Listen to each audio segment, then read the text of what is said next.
বাবা ভুল হয়ে গেছে মানে কি? এত মন ভোলা হলে তো চলবে না। ডাক্তার কি বলে দিয়েছে? ডাক্তার বলেছে তোমাকে নিয়মিত ওষুধ খেতে হবে, আর যদি তুমি টাইমে ওষুধ না খাও তাহলে তোমার বুকের ব্যথাটা বেড়ে যাবে।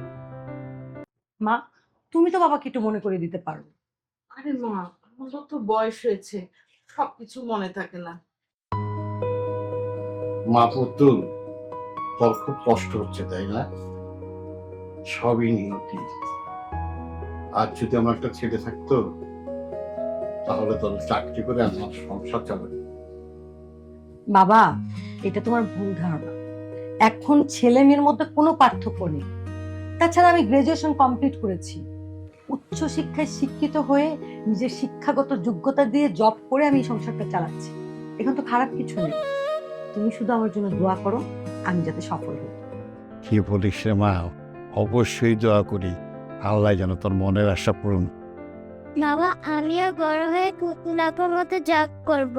হয়েছে, তোমার যত পাকনা পাকনা কথা, পড়াশোনা তো একটুকু মন নেই, শুধু গান নিয়ে পড়ে থাকো। মা এমন ভাবে বলো না, পরির যে গানের গলা, দেখবে বড় হলে সে নাম করা সিঙ্গার হবে। আমি হ্যাঁ হ্যাঁ, তুই ঠিক বলেছিস, নাম করা সিঙ্গের হোক। মা, লেট হয়ে যাচ্ছে, নাস্তাটা রেডি করো, আমি আসছি। মা, বুঝছো আমি